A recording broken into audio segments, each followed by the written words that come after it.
Hidup adalah perjuangan.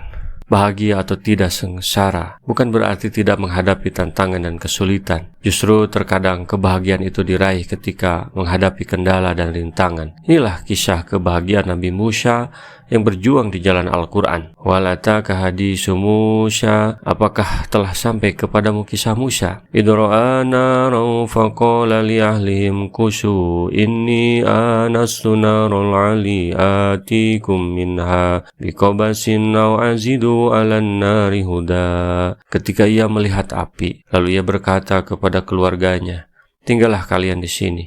Sesungguhnya aku melihat api, mudah-mudahan aku dapat membawa sedikit darinya kepada kalian, atau aku akan mendapat petunjuk di tempat api itu. Allah menceritakan kisah Musa saat pertama kalinya ia menerima wahyu, dan saat dia diajak bicara langsung oleh Allah.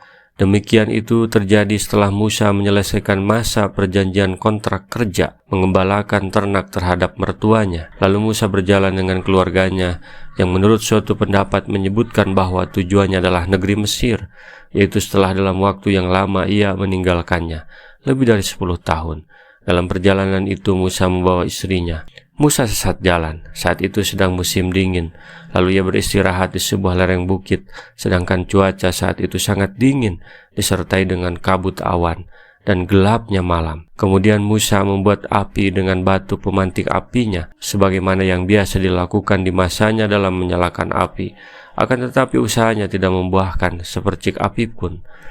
Ketika Musa dalam keadaan kedinginan, tiba-tiba ia melihat cahaya api yang bersumber dari arah bukit Sur yang ada di sebelah kanannya. Maka Musa berkata kepada keluarganya seraya menyenangkan hati mereka, tinggallah kalian di sini. Sungguhnya aku melihat api, mudah-mudahan aku dapat membawa sedikit darinya kepada kalian, atau aku akan mendapat petunjuk di tempat api itu. Nabi Musa pergi dengan harapan dapat mengambil bagian dari api tersebut dan mencari petunjuk jalan. Tetapi ternyata ia mengalami kekagetan yang luar biasa. Ternyata api yang ditemui bukanlah api biasa, melainkan api hakikat kebenaran yang menerangi jalan kehidupan. Dalam sunyi senyap gelap malam sendirian, tiba-tiba ada panggilan dari arah api itu. Falamma ataha nudiya ya Musa.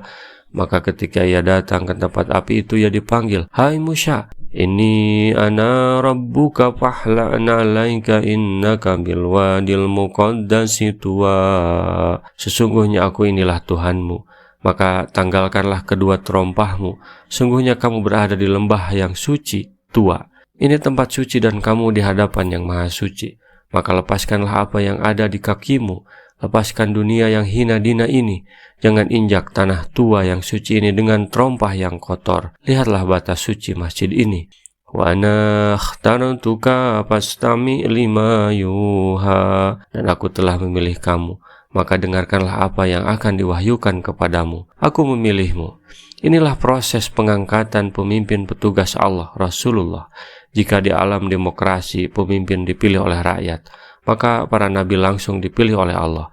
Setelah dipilih dan dilantik, maka Nabi Musa diberi pembekalan. Materi pembekalan wahyu itu terdiri dari 3 materi, yaitu akidah, ibadah, dan iman kepada hari kiamat. Ketiga materi itu menyatu dalam satu pembahasan. Innani anallahu la ilaha illa ana fa'budni wa aqimis sholata lidzikri. Sesungguhnya aku ini adalah Allah.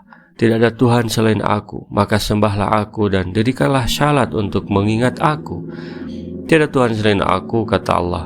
Inilah akidah, maka sembahlah aku di antaranya dengan mengerjakan sholat untuk mengingatnya. Inas sa'ata'atiyatu akadu khafiha litujza kullu nafsim bima tash'a. Sesungguhnya hari kiamat itu akan datang. Aku merahasiakan waktunya agar tiap-tiap diri itu dibalas dengan apa yang ia usahakan. Yang ketiga tentang hari kiamat, yang waktunya dirahasiakan. Kenapa Allah menciptakan hari kiamat dan waktunya rahasia?